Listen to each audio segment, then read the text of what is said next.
ಎಲ್ರಿಗೂ ನಮಸ್ಕಾರ. ದೊಡ್ಡಬಳ್ಳಾಪುರದಲ್ಲಿ ಇಂದು ನಡೆದ ಘಟನೆ ಇದು.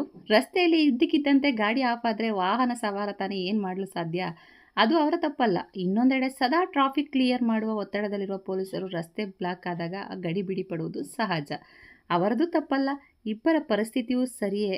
ಆದರೆ ಇಂತಹ ಸಮಯದಲ್ಲಿ ಪರಸ್ಪರ ತಾಳ್ಮೆ ಮತ್ತು ಸಹಕಾರ ಅತ್ಯಗತ್ಯ ಅಂತ ಹೇಳ್ಬೋದು. ಜೊತೆಗೆ ಅಲ್ಲಿ ಬೈಕ್ ಸವಾರ ಪೊಲೀಸರು ಅಂತ ಬರಲ್ಲ, ಮೇಯ್ನಾಗಿ ರೋಡೇ ಪ್ರಾಬ್ಲಮ್. ಯಾಕಂದರೆ ಆ ಬಸ್ ಸ್ಟ್ಯಾಂಡಲ್ಲಿ, ದೊಡ್ಡಬಳ್ಳಾಪುರ ಬಸ್ ಸ್ಟ್ಯಾಂಡಲ್ಲಿ ಗೌರ್ಮೆಂಟ್ ಬಸ್ಸು, ಪ್ರೈವೇಟ್ ಬಸ್ಸು, ಆಟೋಗಳು, ಟೂ ವೀಲರ್ಗಳು, ಕಾರ್ಗಳು, ಸೈಕಲ್ಗಳು ಕೂಡ ಓಡಾಡ್ತವೆ. ಆದರೆ ಇಷ್ಟು ಗಾಡಿಗಳು ಓಡಾಡ್ತಾ ಇದ್ದಾವೆ ಅಂದರೆ ಅಲ್ಲಿ ಜಾಗ, ರೋಡ್ ಹೇಗಿರಬೇಕು, ಎಷ್ಟು ದೊಡ್ಡದಾಗಿರಬೇಕು.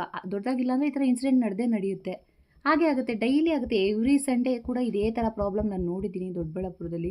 ಬಟ್ ಅದೇನು ದೊಡ್ಡಬಳ್ಳಾಪುರ, ನಾನು ಹೇಳಿದ್ನಲ್ಲ, ಹೆಸರು ಮಾತ್ರ ದೊಡ್ಡಬಳ್ಳಾಪುರ, ಆದರೆ ರೋಡ್ಗಳು ಮಾತ್ರ ಎಲ್ಲ ಚಿಕ್ಕ ಚಿಕ್ಕದು. ಈ ಥರ ಇನ್ಸಿಡೆಂಟ್ಗಳು ನಡೆಯುತ್ತೆ.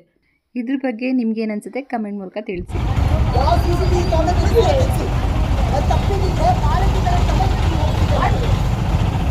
ಅದನ್ನ